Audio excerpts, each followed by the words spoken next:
Thank you so much for buying the Fun with Finance spreadsheet. So what I'm going to do right now is take you through a step-by-step guide of exactly how to use the spreadsheet to ensure that you're using it for the most success. I'll take you through each tab and show you exactly how to use it so it works for success for you. So, beginning, the first tab we have is the example. These three tabs here may be in a different order when you download it. It doesn't really matter where they sit within the spreadsheet. So the example kind of shows you what a fully fleshed out spreadsheet can look like, because prior to you filling in your numbers, all of your graphs are going to be blank. So seeing these graphs here show you kind of what it looks like fleshed out. One really important thing, and this is consistent throughout the entire spreadsheet, is that the budget section and the expected section should be filled out by you. And the way you know whether or not a field should be filled out is if you go to this FX and you see that it's just the number, then you know you need to fill it out. But if you come here and you see that it's a formula, please don't overwrite the formulas. The good thing is that if you do override a formula, you can actually just re-download it and start again. Quick tip is just if you see the number, you can fill it out. And if you see a formula, just don't fill it out. You also have your budget start date. So this is just a date field that you can fill out yourself. I put my budget start date as the 28th of December because that's when I'm going to get paid. So when I change this tab here, you can see that this number also changes. So this tab is informing this tab over here to give you kind of an idea of how many days you have left set up to be able to count down for you rather than you have to change that number. So if you log into your spreadsheet, say once a week, you can come here and see, okay, well, I have 21 days, I've 18 days left, and it will continue to count down. This particular tab here is connected to the actual amount you have remaining, which is this tab here. So the actuals I'll go into in a moment are auto-filled by your transaction tracker, which takes you through the month. So you might have budgeted to have 155 left, but in your actuals, you've actually gone over by €1,300. Both of these you can leave because they'll fill themselves out as you fill out your transaction tracker. So another thing that you don't change is the names that you have here. And the reason you don't change them, and you can see that there's a formula there, is because they're being pulled from the budget setup. So this is the next tab that we're going to go through. The budget setup is completely editable. So you can see here, if I change this second one to salary, you can see that this has changed. So if you want to change any of your income, your bills, your expenses, your savings, investments, debt, change them in the budget spreadsheet and you'll see them reflect throughout all the months as well. So that's the budget setup. The yearly overview, basically what it is, and you can see here, it's a bunch of formulas.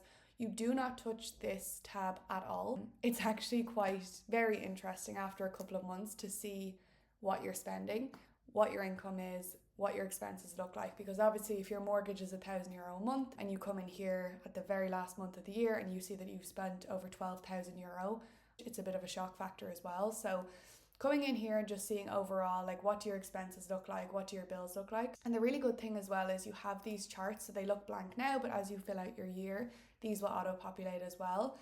What's going to bills, what's going to expenses, what's going to savings, what's going to investments or sinking funds, depending on what you want.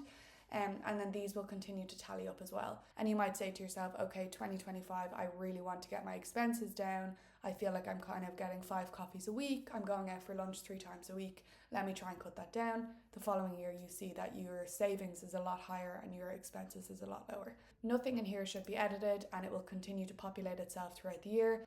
Finally, then taking you into the individual tabs of the month. So I'm only going to go through one month because as you can see, every month looks the same. Let's say, for example, that it is the end of January. I've just been paid. I get paid on the 28th. So it's the 28th of January. So I can come in here and say, okay, my budget start date is the 28th of January. My next payday is the 28th of February. And it's 54 days. That's from today. So when you fill this out, it's not actually going between these. It's until this payday. So today is the 5th of January, so that's why it's 54 days. So if you come in and do your budget, it's going to calculate from today until your next payday. Then I would come in and I will fill out my expected and my budget. So let's say my expected paycheck is €3,000. I'm expected to get €100 from Etsy. Also, you can see this is in dollars. If you just send me a message on Etsy, I can turn it into any currency for you, but it's just up for sale in dollars at the moment. And let's say I got €50 off my mother for my birthday. So you can see my total income there that's calculated, once again with the formula, so we don't touch it, is 3,150 at the moment. but you can see our actuals are blank, and I'll show you why in a moment. Then we can come down and say, okay, I'm paying €100 off my credit card. Credit card number 2 is getting 50. I have no car payment, no personal loan. I want to put €300 in my emergency fund, and I want to save €300 for my house.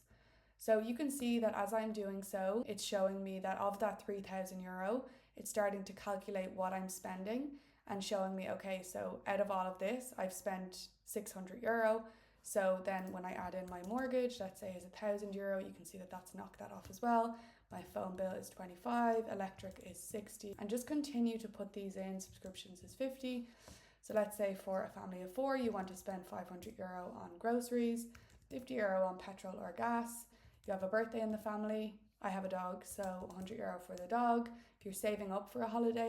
So you can see at the end of the month, I have €165. Personally, I work off a zero-based budget. So let's say for my gym classes, I have €165.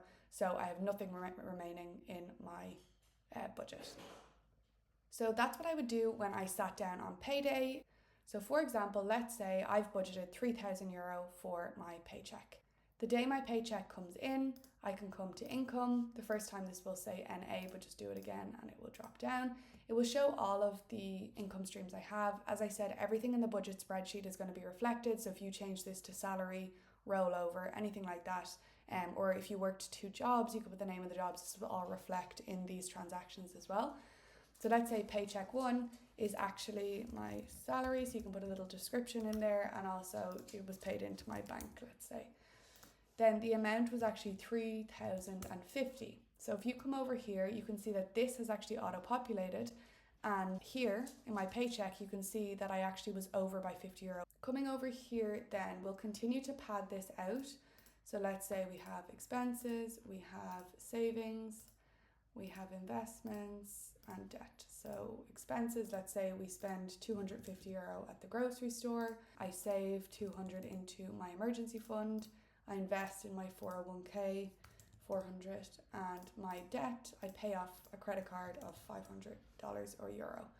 You can see now that this is starting to populate, and I can see, okay, out of my income, so you can see there's no income in these categories, because out of my income, 43% of my income is being spent on bills, only about 10% on expenses, and this is all based on what I'm clocking here.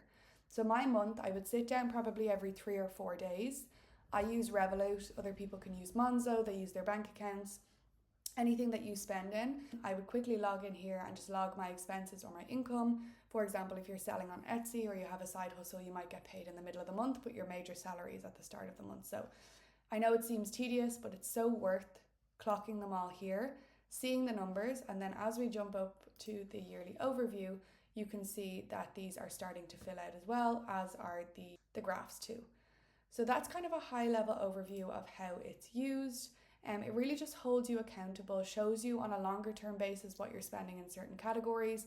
It allows you really just to sit down and know exactly where your money is going. Know that if you're getting paid €3,000, where is that money going? What percentages of sections am I spending it on? But then when you see your actuals, so let's say, for example, let's zoom in here. Let's say we had budgeted $500 for groceries. You can see I've spent $250 so far here, but you might go to Lidl at the start of the month, but then I actually need to do a top-up shop and it's Christmas and I spend $300. I can actually hold myself accountable by saying, okay, I can see so far this month I had budgeted $500. I've actually gone over by $50. So maybe next month I need to cut my spending down, or I need to give a higher budget because food prices have gone up so much. So it's really just about holding yourself accountable, understanding your finances, knowing where your money is going. But I really hope this is helpful, and thank you for shopping with Fun with Finance.